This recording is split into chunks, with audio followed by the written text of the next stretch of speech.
Once upon a time, there were 3 very different little girls who grew up to be 3 very different women with 3 things in common. They're brilliant, they're beautiful, and they don't work for Verbal Diorama. But I do, so you're stuck with me instead, sorry. In a world overflowing with movies, we need a hero. Someone to separate the bad from the good. Sounds like a job for Verbal Diorama. She watches all the movies from comedy to drama. From the top roll sound, and don't forget the action. She'll watch until the end and then she'll give you her reaction. Movies you know, movies you don't. Prequels, sequels, remakes, and trivia and outtake. Movies you know, movies you don't. Interesting stories, all the categories. Hi everyone, this is Em, and that was my new theme song. Isn't it awesome? I'm so excited. It's been something I've been thinking about for a while, and the opportunity to get something done came to me, so I figured, what the hell? It's the brainchild of an incredibly talented singer-songwriter called Chloe Enticott. She wrote the music and the lyrics. I helped a little bit with the really, really cheesy bits. And she also sang the vocals. And how phenomenal does she sound? The production is by Ellis Powell Bevan of Unique Studios. I'm going to put some links to their Facebook pages, so if anyone wants to contact them, they can in the show notes. But obviously, I'd highly recommend them. So I've got an intro track and an outro track, and they're so amazing and perfect. And talking about a movie with kick-ass women, it seems like completely apt that a kick-ass woman has created my new theme song.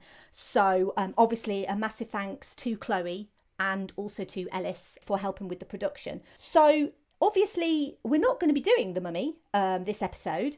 It was going to be this episode, but unfortunately, there was a bit of family sickness on my guest Jason's side when we came to record for the second time. The first time, I didn't have time, and so we rescheduled, and then unfortunately his wife and son were taken ill. And thankfully, they are completely fine now and everyone's good. But so we couldn't record when we were going to. So I just basically flipped the schedule around a little and decided I'd switch 12 and 13. 13 was originally going to be Willow. And then I thought, oh, well, I'll do a bit of a poll on Twitter because people do tend to like to get involved on Twitter polls. And my choices were Willow, Charlie's Angels, or John Carter. Obviously, John Carter's been in the poll pot once before and lost. So I thought I'd stick John Carter in, I'd stick Charlie's Angels in because it's fun, and obviously Willow. And the poll itself was, I think, a day. And quite often they were running neck and neck, sort of 33% each, sort of pretty much the whole time. So it was so incredibly close. And ultimately, Charlie's Angels just kind of scraped by literally, I think, 1 or 2 votes. So that's why this is Charlie's Angels. I know a lot of people were a little bit upset that Charlie's Angels won. And so something I actually announced this week on social media was my August schedule. And I don't normally announce a whole month in advance, but I wanted to do something special for August. August is actually my birthday month, so I wanted to do something special. So I've dubbed it Augstravaganza, and it's happening. And every weekend in August, I'll be releasing a new episode. Which people who listen to Verbal Diorama, I can't say my own name, Verbal Diorama regularly will know that I release fortnightly. So yeah, this is going to be a bit of a massive task for me, and I'm going to try really hard. So we're starting on the 4th of August with The Mummy. So Jason from Wulong Talks is going to come on, and we're going to talk about The Mummy, which I'm incredibly excited about because, as everyone knows, I completely love The Mummy. The following weekend is going to be The Matrix, and that was actually suggested by Show Me the Podcast. And Show Me the Podcast recently released their last ever episode. And to be honest, I was going to do it anyway because it was suggested by them. But this is going to actually kind of be just a little tribute to them, to Harry and Lorraine and their podcast, because they've always been very supportive of this show, and it's really sad that they're not going to be doing their show anymore. But I hope that I can do The Matrix justice for them. And the week after The Matrix, John Carter is coming to Verbal Diorama. He's obviously been mooted a few times, But he's finally going to be here. He's going to be making an appearance. And I know that's going to make a few people very happy because a lot of people ask me, when are you going to do John Carter? So I'm going to do John Carter. And the weekend after John Carter, I will be doing Willow, which also makes a lot of people happy, including myself, because I wanted to do it originally. And then there's a final Saturday in August, and I'm going to be releasing an episode that Saturday, and I'm going to be keeping it a surprise. What I can tell you is it's one of the greatest animated movies ever made. So that's the first thing. And the second thing is I'm actually going to be coinciding it with my first ever giveaway on Twitter. So if you don't follow me on Twitter, now would probably be a good time to do so if you want to be in with a chance to win a really, really cool prize that's linked to the movie that I'm going to be doing. Obviously, I do mention social media at the end, but if you want to know now, my Twitter is just @VerbalDiorama. And the information on that will be coming out sort of towards the end of the month. And what else have I been up to?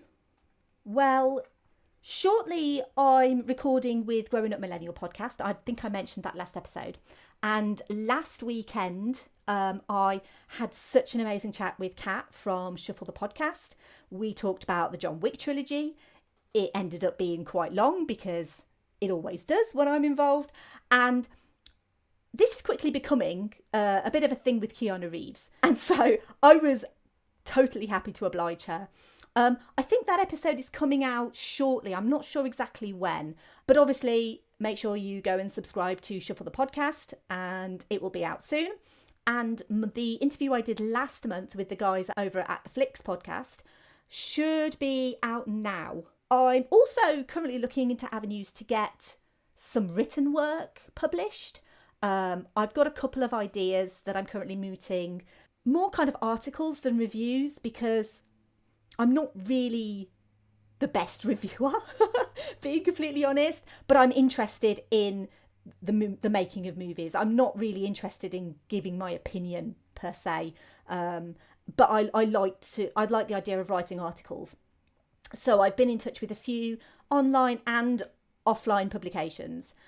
So you never know, I might end up getting some of my stuff published, which is obviously incredibly exciting and something that I've actually wanted to do for a long time, but I've kind of never really had the confidence to do that. And this podcast has kind of given me a little bit of extra confidence that maybe what I think and what I say and what I write is decent. But yeah, we shall see what happens on that. Because we're not here to talk about writing, we're here to talk about ass kicking and terrible moonwalks. So let's move on to Charlie's Angels. Another movie from an old TV show. What are you gonna do? Walk out. They go where no one else dares. They do what no one else can. So when there's only one chance to get it right, they're the ones to call. Who are you people? Damn, I hate to fly. But they only answer to me. My name is Charlie. Meet the most elite crime-fighting force ever assembled. They've got techniques you never dreamed of. You know, I signed that release waiver, so you can just feel free to stick things in my slot. Good morning, Angels. Good morning, Charlie. Meet Roger Corwin. He's planning to steal a new software that can trace a voice signal anywhere in the world. If this got into the wrong hands, it would be the end of privacy. That's where you come in, Angels. Charlie, would that mean undercover? I'll leave that up to you, Bosley.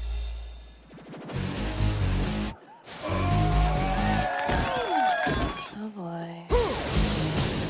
Columbia Pictures presents $1,000, the girl catches him. a new breed of knockout. Hi, Pete. How are you? I'm good. I just Could you hold on a second? It's just been kind of crazy this week at work. Cameron Diaz, I'm like a virgin, you know? I mean, it's my first time. Here. Drew Barrymore, I figured we could have a little breakfast. I have to go.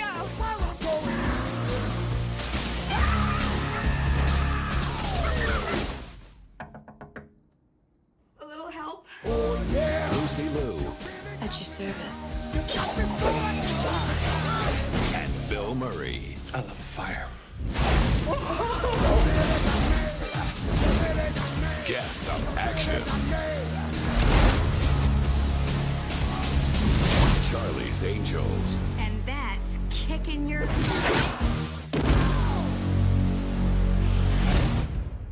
Little summary of the plot. Natalie Cook, Dylan Sanders and Alex Munday are the Angels. 3 talented, tough, attractive women who work together as private investigators for unseen millionaire Charles Townsend. When software genius Eric Knox is kidnapped, the Angels and their faithful associate Bosley are hired to solve the case. The prime suspect, Roger Corwin, runs Red Star, a rival company to Knox's. At a party held at Corwin's house, the Angels come across a mysterious thin man and chase him down to find Eric Knox safe but restrained nearby. In order to prove Corwin's guilt, the Angels adopt disguises, infiltrate Red Star and plant a device on their central server which will provide evidence that Corwin was behind Knox's abduction. Dylan deduces that Knox will continue to be in danger until Corwin can be apprehended, and so she spends the night at his place. Knox, however, betrays her. It appears he wanted to access Red Star's satellite network. He plans to use it, along with his voice recognition software, to find the man who killed his father, Charles Townsend. Dylan escapes to find Natalie and Alex were also simultaneously attacked and regroup at the office as the building explodes. Bosley has been abducted by Knox's associate Vivian Wood and is being held at a remote location. The Angels manage to find Bosley's location, rescue him and fight the guards to get to Knox. Knox discovers Charlie's whereabouts and sets out in a helicopter to find him. The Angels manage to stow away on the helicopter and reprogram the missiles from location to heat-seeking. The missile, when fired, turns on Knox and the helicopter blows up as the Angels jump to their safety on the beach of Charlie's Signal. Seeing an opportunity to meet their employer, the Angels enter the beach hut only to find it empty. As they regroup with Bosley later, Charlie calls them and informs them he didn't kill Knox's father. Dylan asks if they'll ever meet him and he coolly denies it, walking away from them in the background. Right, so let's talk about Charlie's Angels. So we've got a pretty stellar cast in this movie. We have Cameron Diaz as Natalie Cook, Drew Barrymore as Dylan Sanders, Lucy Liu as Alex Munday, Bill Murray as Bosley, Sam Rockwell as Eric Knox, Kelly Lynch as Vivian Wood, Tim Curry as Roger Corwin, and Crispin Glover as the Thin Man. The movie was released on the 22nd of October 2000 in the US and the 24th of November 2000 in the UK. The budget for the movie was $93 million and it ended up grossing $264 million worldwide. So first things first, this movie was a massive hit. It was directed by McGee, who at the point was known for his music video direction. He actually went on, so this was his directorial debut. He went on to direct the sequel, Charlie's Angels Full Throttle. He went on to do Terminator Salvation, which wasn't brilliant. He also directed The Duff, which I think is actually a really funny teen comedy. And most recently, the most recent thing I know that he did was the Amy Schumer comedy, I Feel Pretty. The movie was written by Ryan Rowe and Ed Solomon and John August. Now, only these 3 were credited, but there were countless uncredited writers and loads of rewrites on this movie. So it was produced by Flower Films, which is owned by Drew Barrymore and her business partner Nancy Juvonen. Flower Films was founded in 1995. They also produced Never Been Kissed. They did Donnie Darko, 50 First Dates, Music and Lyrics, and most recently they will be doing the 2019 continuation of Charlie's Angels, the brand new movie that's due out at the end of the year, that's directed by Elizabeth Banks. So the road to getting Charlie's Angels to the silver screen was long and convoluted. The stories from the production aren't pretty and involve purported physical altercations and arguments on set. The script was rewritten multiple times by countless screenwriters, and all 3 actresses spent months training in martial arts, and they were doing 8 hours a day every day. and they were trained by a Chinese martial arts expert, Chung Yan Yuan, who they dubbed the master. Now, it's important to note they didn't do all of their own stunts, but they needed to be physically able to perform to a high standard. Watching this movie, it's very apparent that they have a very high level of physical fitness. And just sort of from a personal point of view, I trained as a kickboxer for years to red belt standard. So I've got a fair idea of the physicality required for the high kicks and jump kicks. And just how much kind of core strength you need to have to not only kind of perform these kind of kicks, but also to make them look fairly realistic and to make them look good. Because like most things, the better it looks, the more skill is actually required. It's kind of like, you know, if it looks easy, it's definitely not easy. And this film gets quite a lot of ridicule, and I think it did back in the day, for its use of wire fu. However, I also, as part of this episode, watched the sequel. And if you compare this movie and the wire fu to the sequel, this movie has so much more kind of proper physical martial arts. The wire fu in the sequel is so much more prevalent and kind of a little bit off-putting, really. The actual phrase wire fu kind of came into the Western mainstream the year prior in The Matrix, which I mentioned is going to be coming up shortly. But wire fu, as it stands, is still really physically demanding, because you have to be suspended by wire harnesses, and you've also got to have that really necessary core strength to stay in a position for long periods of time. Now, I'm not a martial arts expert, you know, I'm not a black belt, but I do know what goes into the training of the martial arts that I did. And I know it's not easy, and I know it takes so much out of you. So honestly, from my point of view, I look at this movie and I just have so much respect for these women, because they clearly trained really hard and they make it look really good. You know, and it's just little things like the angle that they can actually kick is, it takes months and months to sort of train your body. And I know that, you know, Cameron Diaz, for example, was a trained dancer. So she obviously does have that ability already. She has a very flexible body. But it takes a lot to actually do this sort of martial arts. So I just have utmost respect for them because they make it look really good. Some of it does look a little far-fetched, especially where the wires are concerned. There's one scene in particular where it's very clear that a wire is kind of pulling their legs up to kind of give them this kind of kick stance, which just looks completely ridiculous. But again, personally, the wire fu is something the sequel suffers from way more. I mentioned arguments and the physical altercations.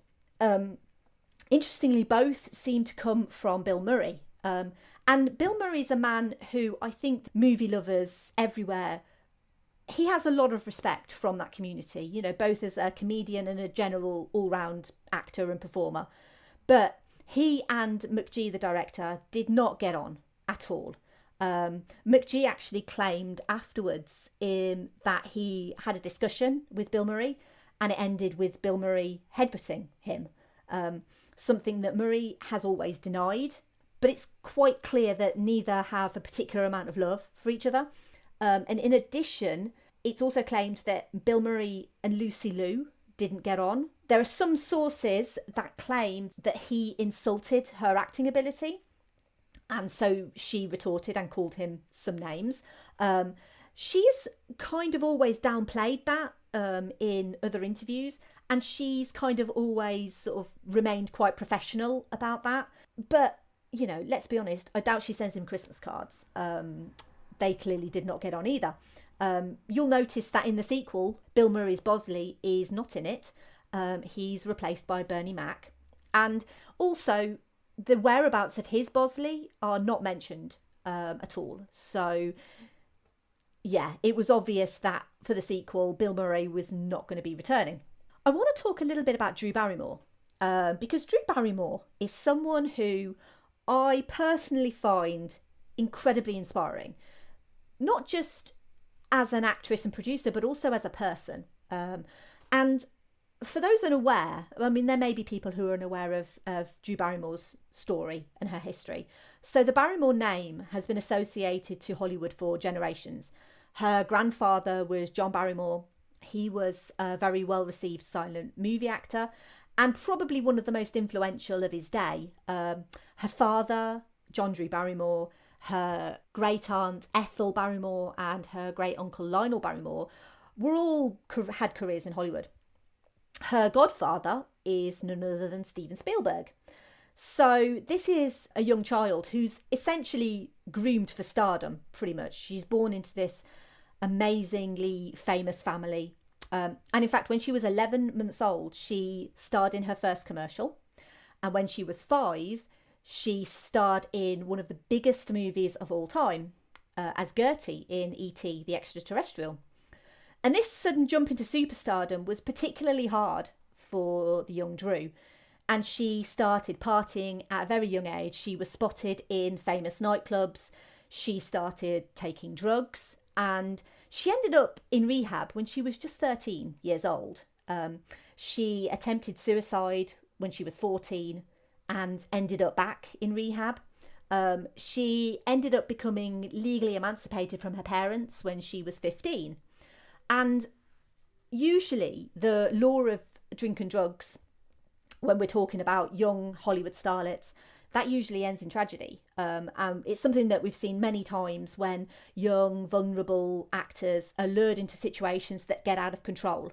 It's usually labelled too much, too young.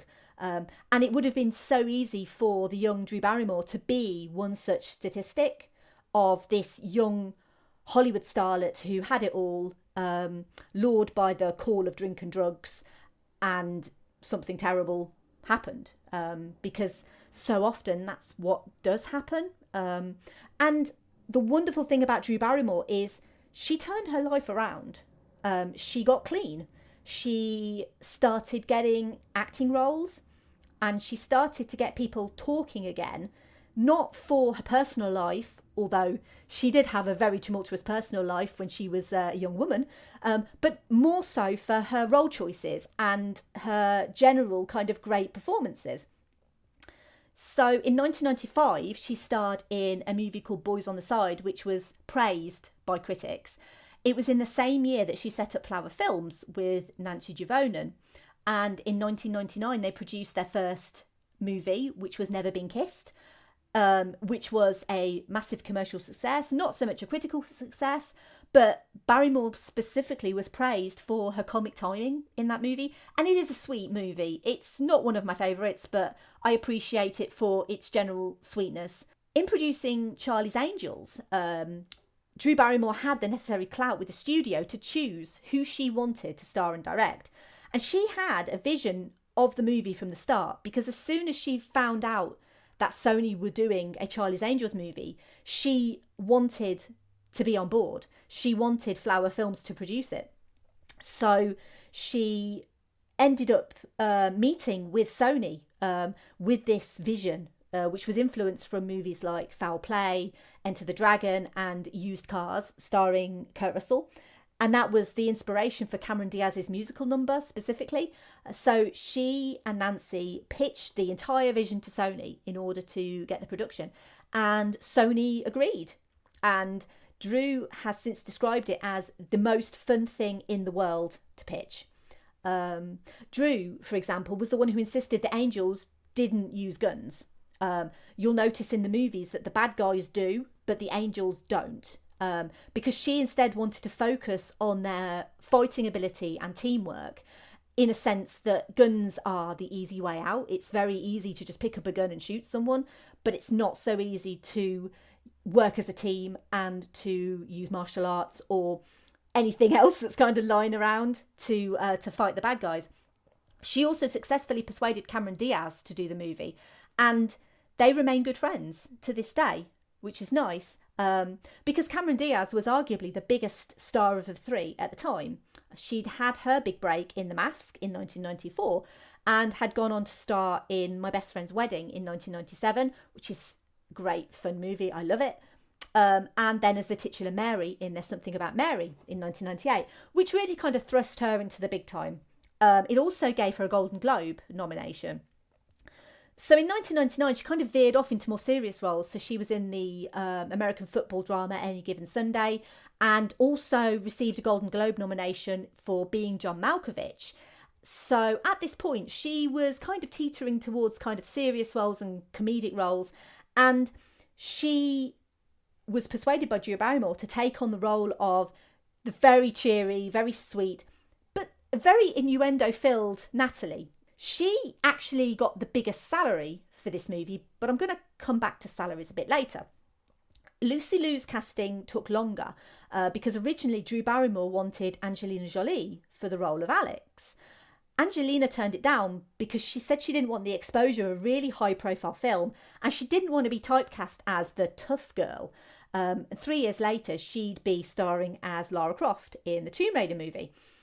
Lucy Liu at the time was starring in Ally McBeal, which was a very surreal American sort of lawyer TV drama. It was very famous for having a CGI dancing baby.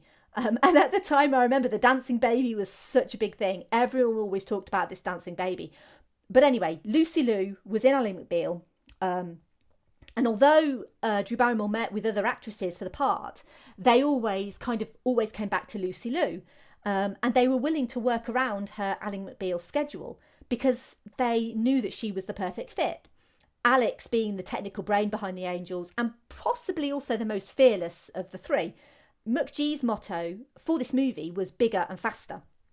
As a music video director with no experience making a movie, he seemed on paper to be the least qualified for the job.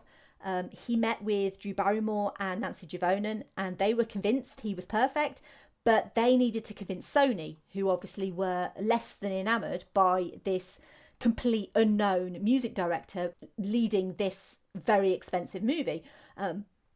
So they arranged a meeting, and McGee came in and he performed the whole movie as he saw it shot for shot. And the room was captivated and he got the job.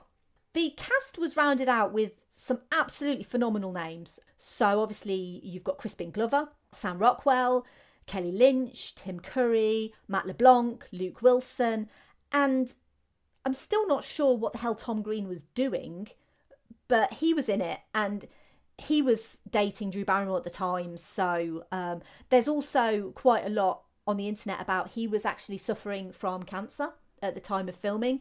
So Drew Barrymore spent a lot of time with him at the hospital. They ended up getting together. She actually ended up marrying him, but the marriage didn't last very long. I'm still not sure what he was doing in that movie. I'm a little bit bewildered about Tom Green still. I'm still not sure. Anyway, I mentioned earlier about salaries. So women getting paid less than men is something that's not only been going on in Hollywood, it's been going on worldwide for a long, long time.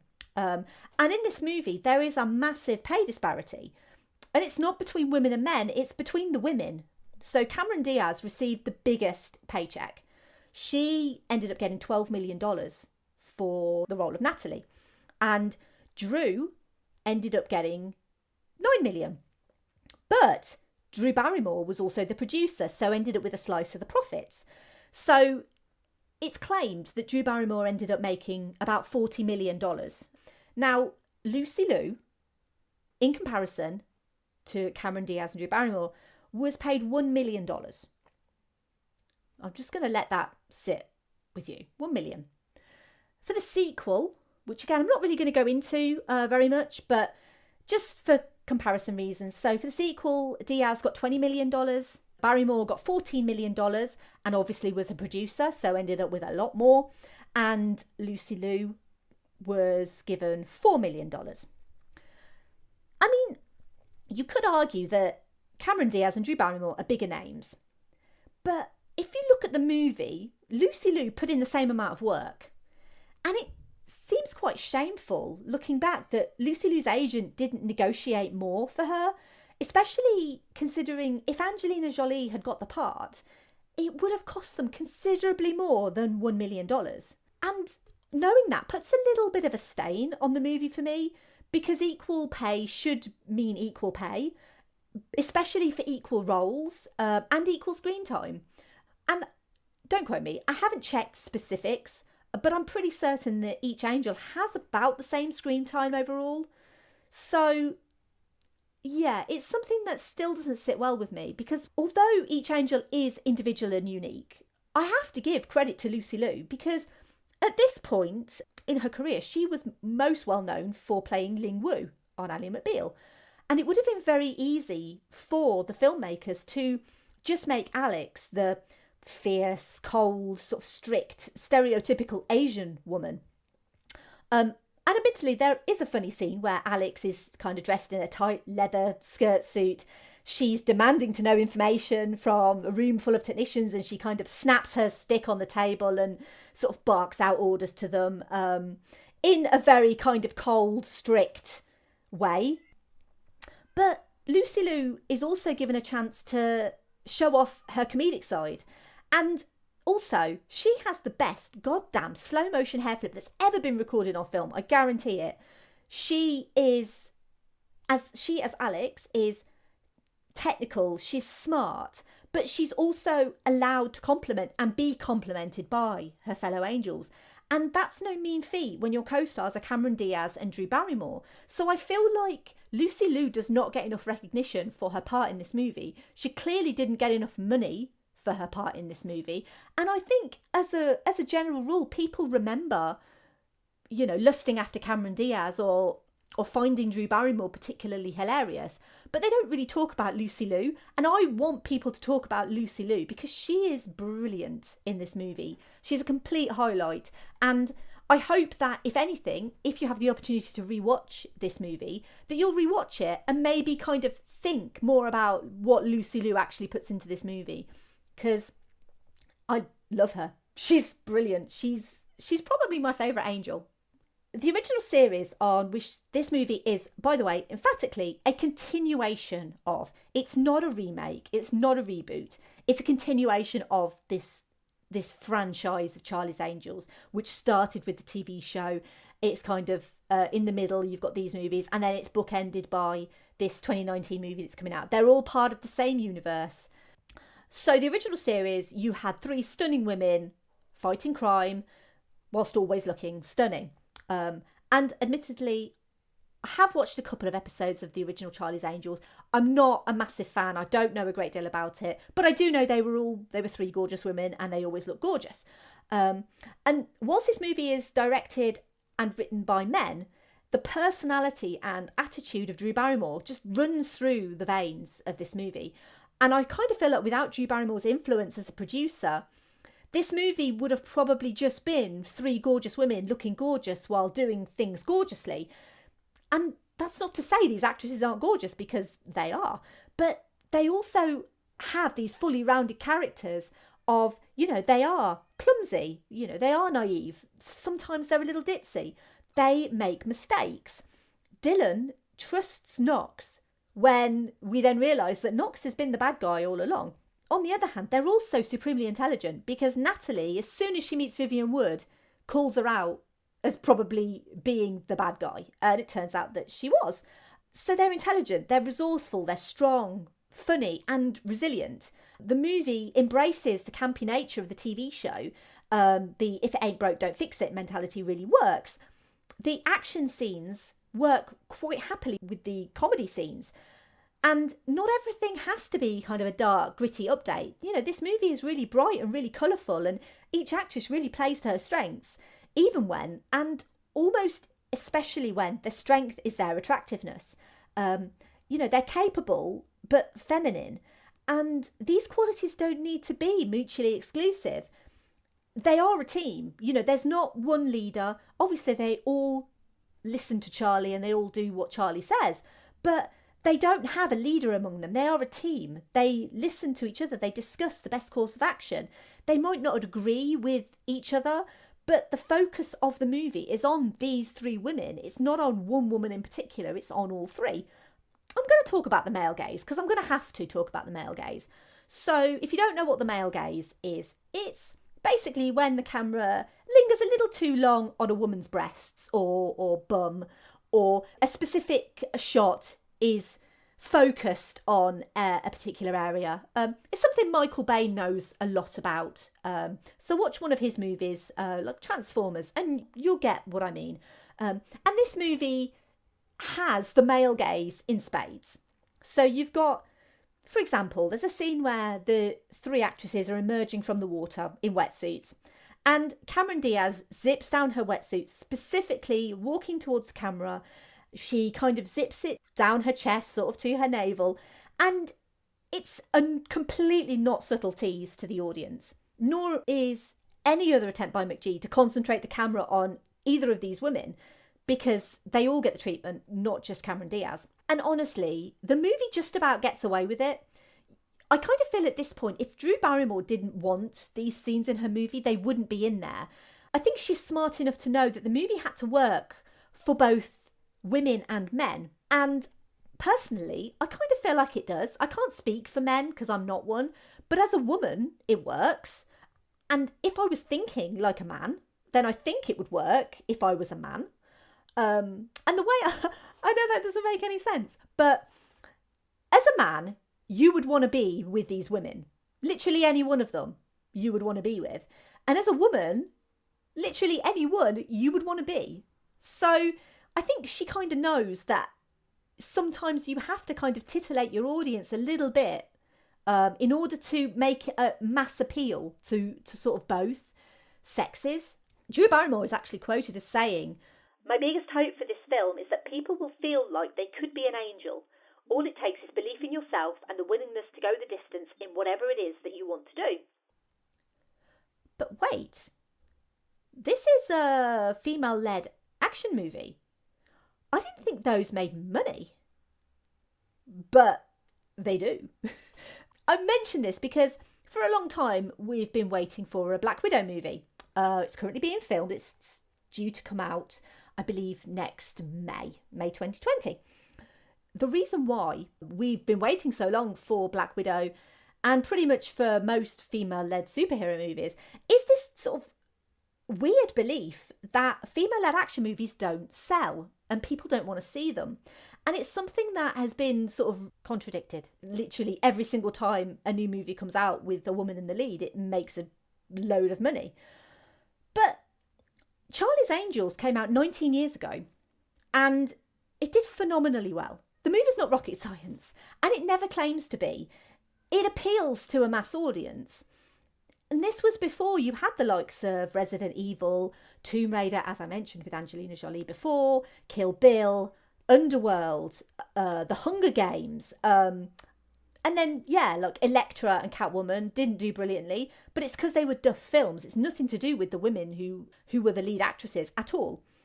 The main problem this movie has, I think, is it's largely forgettable. The action itself feels a little bit dated. Most people want realistic fight scenes nowadays. They want long takes that are meticulously choreographed, whereas McGee's style of sort of multiple cuts through fight scenes probably doesn't really work for a modern audience. And people don't want waifu. Waifu is seen as dated nowadays. If you're going to do a fight scene that looks maybe a little bit unrealistic, you might choose to do it in CGI. Now, I am always a big advocate for practical effects over CGI effects, but where you've got very unrealistic fight scenes, such as the likes that are used with waifu, it's almost like an uncanny valley effect for me. Is it looks so unrealistic that you realise it could never happen in real life, because gravity doesn't work like that. And it doesn't make sense if you think of it logically and scientifically. In many ways, a CG fight actually kind of works a little bit better when you're talking about practical fight scenes when they're quite elaborate versus sort of CG. But I will always kind of go back to, if it is a practical fight scene that is realistic and it's logical and it's not two superheroes sort of going off against each other, that a practical fight scene will 100% always be better than a CGI fight scene. Also, I'm going to mention the moonwalk, because We want a proper moonwalk. Do you hear me, Drew? I've been trying to find out why Drew Barrymore doesn't do a proper moonwalk. There's a scene where she is basically fighting against, I think, 6 goons. She has her hands tied behind her back and she basically says, I'm going to kick all your asses with my hands tied behind my back and then I'm going to moonwalk out of the room. And so she kicks all of her asses with her hands tied behind her back and then she just kind of backwards struts out the room. And it's not a moonwalk. It literally just doesn't look anything like a moonwalk. So I tried to find out why. And I think it was literally Drew Barrymore's attempt and it was left in for comedy value because it is quite funny, but it's not a moonwalk. I want to briefly mention the soundtrack because Independent Women Part 1 is the song of the generation. And the soundtrack as a whole is awesome.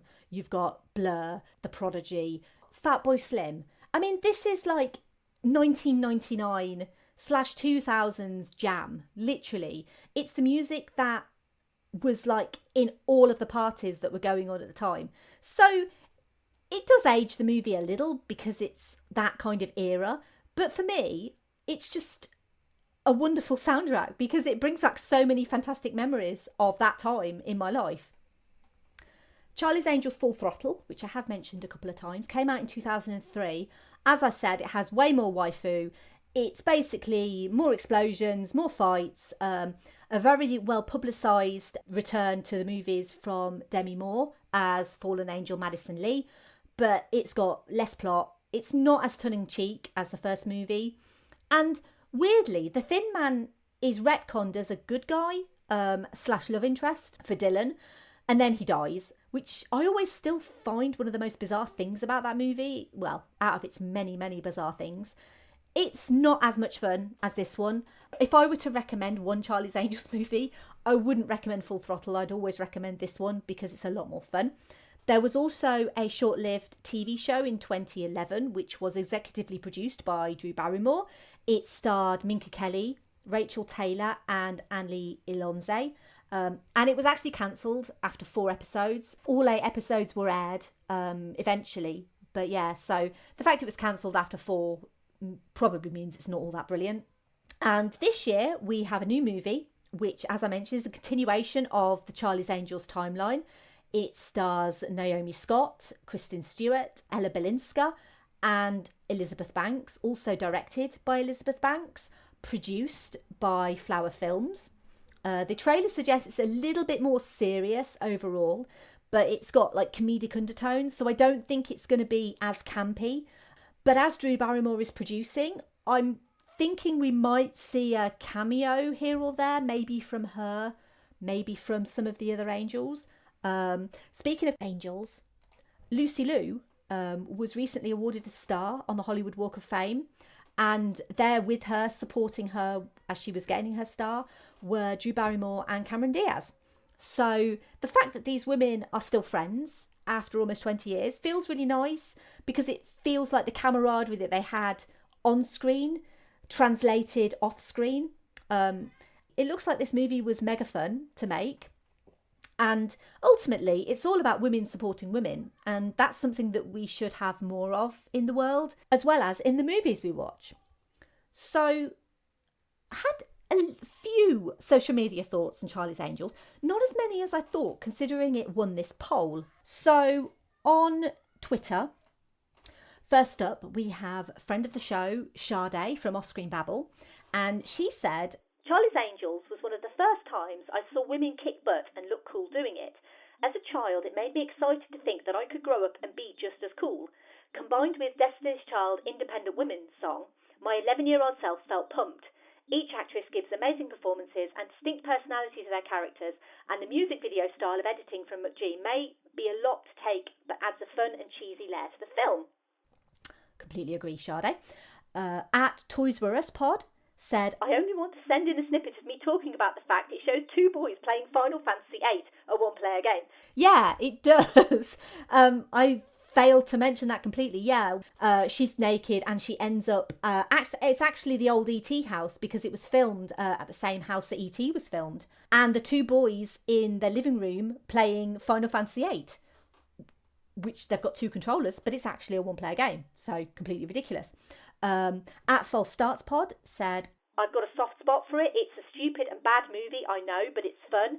The worst part about it is Drew Barrymore's moonwalk. Yeah, it is. It was False Starts Pod who actually asked me, did I know why it wasn't a moonwalk? And obviously I don't. As I said, it's probably just the actress doing it for fun. And at Snark House of said, I loved it. It was super fun. A shame Murray and Lucy had a row and he wasn't in the sequel. Also, Crispin Glover, drool. I wouldn't say I would drool over Crispin Glover. If there was anyone in that movie I'd probably drool over, it would probably be Sam Rockwell, because he has this amazing scene where he does a little dance and it's brilliant. He's a great dancer. Over on Instagram, I had a comment from Matt from Red Band Reviewers. So he says, I was born in 89, so it was maybe 11 or 12 when this came out. My main memory is Lucy Liu. Was the first time on the big screen I knew a girl could beat me up. I'd seen it with Buffy on the small screen, but this might be the first film to show me that. As derogatory as it may be at times, it also took a big step forward in an era where pretty much all media showed me as a young lad that I was born to be the protector. Which is actually a really interesting point, because I think a lot of young boys are conditioned from a lot of mass media that they have to be the protectors, they have to look after the women, whereas in this movie it's mainly the women who are actually looking after the men, because it's the angels that look after Eric Knox, it's the angels that end up rescuing Bosley. And so I think that's a really valid point actually there, Matt. And Chloe on Facebook said, I feel like I owe Drew Barrymore in both of the Charlie's Angels films a fair bit of credit for being a big part of my gay awakening as I grew up. Now, there's a particular gif that I use a lot on Twitter, and it's from Crazy Ex-Girlfriend, and it's basically from a scene where they say, ooh, I hear you, girl. It's my favourite, and I use it a lot, and it applies to the situation, because Drew Barrymore in that zip down to her naval race suit is, oh my God, she looks phenomenal. And honestly, I'd imagine any angel could form part of anyone's gay awakening. That's why they're angels. Thank you for listening. As always, I'd love to hear your thoughts on Charlie's Angels. My next episode will be out in 2 weeks, and we will be bringing you The Mummy. Me and my special guest, Jason from Wulong Talks. Let's hope the curse on this episode can be lifted and we can bring that to you, because I know we're both very excited to talk about that movie. If you like this episode, I've also done episodes on Titan AE, Captain Marvel, Dread, Who Framed Roger Rabbit, Sky Captain in the World of Tomorrow, Pleasantville, The Cabin in the Woods, Speed, Aladdin 1992-2019, Pirates of the Caribbean, The Curse of the Black Pearl, and X-Men Dark Phoenix. And by the way, I realised that I mention all of those every single time, and it's only ever going to get longer. I'm going to try and keep mentioning all of them, because I think all of the episodes that I've done are really still relevant. But maybe when I get to 100 episodes, I probably won't do that anymore. But they can all be downloaded wherever you get your podcasts from. You can follow me on Twitter, Facebook and Instagram, and Letterboxd at Verbal Diorama. You can email me general hellos, feedback or suggestions at verbaldiorama@gmail.com. Obviously, The Matrix was a movie suggestion, and I am always quite happy to take suggestions. I can't always guarantee that I will be able to do all suggestions, but send them to me anyway. If you like what I do and you want to leave me a great review, you can do so on iTunes. I'd really appreciate that. I know that any podcast that you listen to will really appreciate that. So if you enjoy listening to a podcast, please take 2 minutes out of your day and give them a rate and review on iTunes, because it really does make people's day. If you want to buy me a coffee, because I do run on coffee, I've got a coffee in front of me, it's probably gone cold by now, you can donate me a coffee at ko-fi.com/verbaldiorama. Thank you for listening to this episode on Charlie's Angels. I'm still waiting for Charlie to call me back about me becoming an angel. Any day now. Has my phone got signal? Yeah. Yeah, still waiting. Any day. Just whenever. You know, whenever you've got time. That'd be cool. Thanks. Hello? Hello, Charlie? No, I don't have PPI. Movies you know, movies she does.